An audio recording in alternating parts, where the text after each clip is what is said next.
اعوذ باللہ من الشیطان الرجیم بسم اللہ الرحمن الرحیم وَإِن كُنتُمْ عَلَى سَفَرٍ وَلَمْ تَجِدُوا كَاتِبًا فَرِهَانٌ مَقْبُوضَةٌ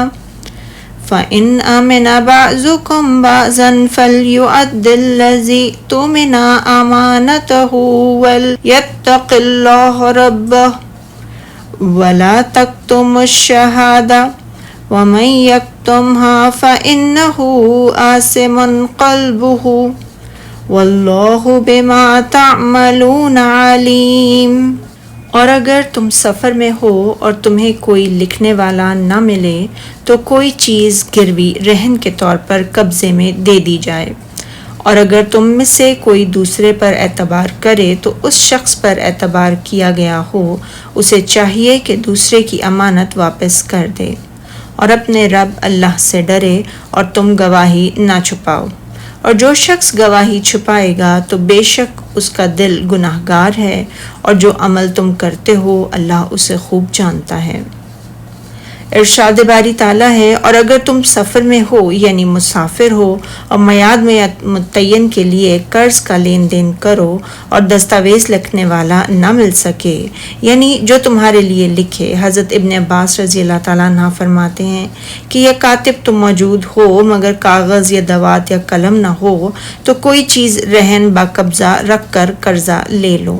اور دستاویز کے بدلے صاحب حق کے ہاتھ میں یہ رہن باقبضہ ہونا چاہیے۔ فرمان الہی سے اسی سے استدلال کیا گیا ہے کہ رہن اسی صورت ہوگا جب وہ باقبضہ ہو۔ صحیح بخاری و مسلم میں حضرت انس رضی اللہ تعالیٰ عنہ سے روایت ہے کہ رسول اللہ صلی اللہ علیہ وسلم جب فوت ہوئے تو آپ کی ذرہ 30 وسق جو کے عوض ایک یہودی کے پاس رہن رکھی ہوئی تھی۔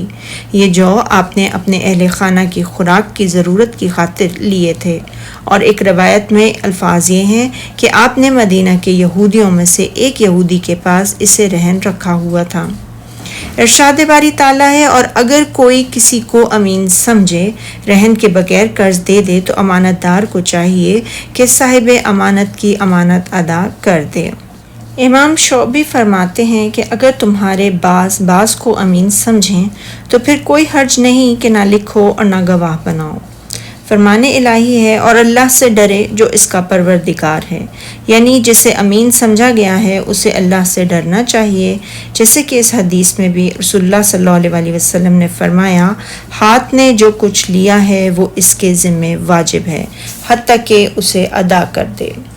ارشاد باری تعالیٰ ہے، یعنی شہادت کو چھپاؤ، نہ خیانت کرو اور نہ ہی اسے پس پشت ڈالو۔ حضرت ابن عباس رضی اللہ تعالیٰ عنہ فرماتے ہیں کہ جھوٹی گواہی بھی کبیرہ گناہوں میں سے ہے، نیز اس کا چھپانا بھی اسی طرح کبیرہ گناہ ہے، اسی لیے فرمایا، اور جو اس کو چھپائے گا وہ دل کا گنہگار ہوگا، اس کا دل گنہگار ہو جائے گا، جیسا کہ ارشاد باری تعالیٰ ہے سورہ مائدہ میں، اور نہ ہم اللہ کی شہادت کو چھپائیں گے، اگر ہم ایسا کریں گے تو گنہگار ہوں گے۔ اور فرمایا سورہ النساء میں، اے ایمان والو انصاف پر قائم رہو، اللہ کے لیے سچی گواہی دو، خواہ اس میں تمہارا یا تمہارے ماں باپ اور رشتہ داروں کا نقصان ہی ہو۔ اگر کوئی امیر ہے یا فقیر تو اللہ ان کا خیر خواہ ہے، لہٰذا تم خواہش نفس کے پیچھے چل کر عدل کو نہ چھوڑ دینا۔ اگر تم نے تروڑ مروڑ کر بات کی یا گواہی دینے سے منہ موڑا تو جان رکھو اللہ تمہارے سب کاموں سے خوب واقف ہے۔ اسی طرح یہاں فرمایا، اور دیکھنا شہادت کو مت چھپانا، اور اس کو جو اس کو چھپائے گا وہ دل کا گنہگار ہوگا، اور اللہ تمہارے سب کاموں کو خوب جاننے والا ہے۔ سبحانک اللہم و بحمدک، اشہد ان لا الہ الا انت، استغفرک و اتوب الیک۔